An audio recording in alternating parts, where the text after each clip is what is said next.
slave conductors and the slaves themselves were able to withstand some terrible situations. Because even now, when you look at a wooded area and you think, would I like to go through that and try to escape someplace? No. And even if you did, would you survive? And you would be thinking, I can't survive it. Fueled by the love of truth and liberty, and the fire that burns in every man's. The birth of Quindaro and its Underground Railroad resulted from an ironic circumstance. The U.S. government forced the Wyandottes to move from their Ohio reserves to the territorial frontier in 1843. This resulted in the tribe establishing control over highly strategic land along the Missouri River. Wyandottes brought with them sympathy for abolitionists and a defiance to the federal government. Yes, they came here from Missouri, because up where the Kansas KCI airport is today, that was a slave plantation. They crossed the river on the ice and whatever other means they could find. But the current of the river was an asset to the people to a great extent, so that if you got into the current was going to take you to Quindaro. When we talk about Quindaro, the first stop, location that most escaping persons of color visited was something called Uncle Tom's Cabin. It was a bachelor's cabin that was closest to the river. This is where most of the abolitionists or individuals that would have assisted persons escape went, sort of a rendezvous location. Connecting Uncle Tom's Cabin to the town site of Quindaro was something called Happy Hollows Road. When African Americans reached the road, that they literally knelt down and prayed that they had reached freedom. Happy Hollows Road is still there. You can travel the way the escaping persons of color would have traveled from Uncle Tom's Cabin down the road into what the town site of Quindaro was at that time. The Missouri River, for one of those rare occasions, froze over, maybe a meter solid. As the story goes, my great-grandfather and probably a few others made their move in the winter of 1862 over the frozen Missouri River by way of Parkville, Missouri, on their way to the newly established anti-slavery township of Quindaro, Kansas. A story of personal interest to me is one about a Quindaro resident by the name of Benjamin Mudge. Dear Brother Z.A., we have had quite an episode. About 2 weeks ago, 8 came over from Missouri in one night. The Negroes are frequently coming over on the ice, and very often go back to get others away.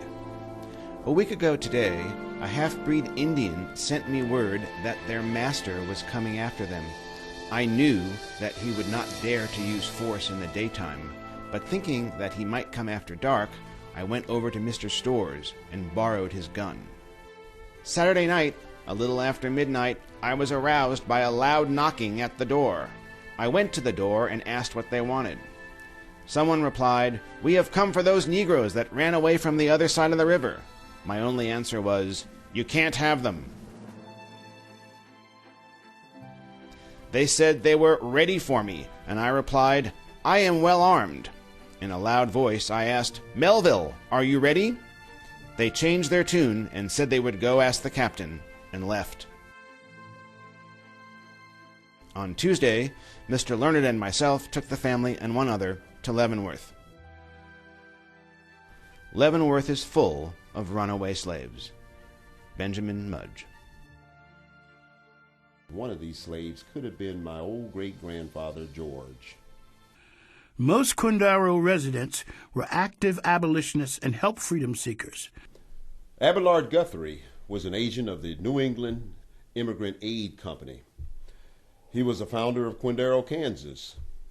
Guthrie married the daughter of a Wyandotte tribe chief. Her name was Quindaro Nancy Brown.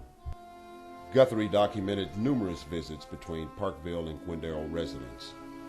George Park, the owner of the Parkville Luminary newspaper, did business in Quindaro and is known to have visited Guthrie's home to retrieve a deed for land he bought from a Wyandotte tribe member. But he played a part in education in establishing Park College, but he also played a part in Quindaro because a lady named Sewell, she found her way from Quindaro over to Parkville. She talked to Colonel Park and persuaded him to donate the land that he owned on the Quindaro side of the river for a school, which later became Western University. But George Park was also engaged in some business endeavors downtown Parkville. He had a hotel. And he was connected to Mr. Guthrie in Quindaro through a hotel and a warehouse. People would come through the tunnel underneath the hotel and hide in the hotel basement. It was a hotel combined with a warehouse. They would hide in the basement until they had a chance to get out of town. In 1855, Missourians attacked the Parkville Luminary newspaper office, threw its huge printing press in the Missouri River, and because George Park was known for his free soil sentiment, ran him out of town. Slave catchers, slave hunters, slave masters could reach Quindaro relatively easily, unlike what we would say further inland, with the terminus being in Mound City or Lawrence or Topeka. A lot of the slave catchers, hunters, masters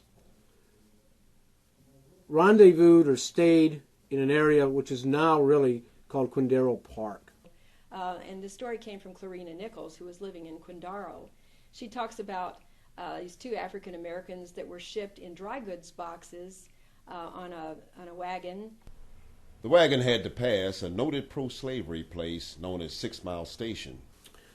Later, a freight wagon with two large dry goods boxes, in passing Bartle's, which happened to be a hotel on the Lawrence Road, was accosted by an Indianan who had known the driver as conductor of an Eastern Underground Railroad route. "Hello, T. Where you going?" "To Lawrence." "What you got in those boxes? Negroes?" The answer was hearty laughter, and the cargo continued to Joel Grover's barn in Lawrence. One beautiful evening, late in October '61, as twilight was fading from the bluff, a hurried message came to me from our neighbor Mr. Fielding Johnson. He came to my door with a young colored woman. He said, "You must hide Caroline. 14 slave hunters are camped on the park, and her master among them." My cistern had been cleaned and nicely dried, preparatory to a wash of cement for some undiscernible leakage. Its dimensions were 7 feet by 12 feet square, had a rock bottom, and was 8 feet in depth. It was hidden under a trap door in the floor of the wing. Into this cistern Caroline was lowered with comforters, pillow, and chair. A washtub over the trap, with the usual appliances of washroom standing around, completing the hiding. After a long night, I learned the slave hunters had left. Caroline and another girl were quickly moved on their way to Leavenworth. Clarina Nichols. Quindaro today provides archaeologists, historians, a pristine location to study our local history. If you were to visit the ruins of Quindaro, as we would say today, you'd still see the foundations from the hotel, a cabin, and what would eventually be called something called Western University.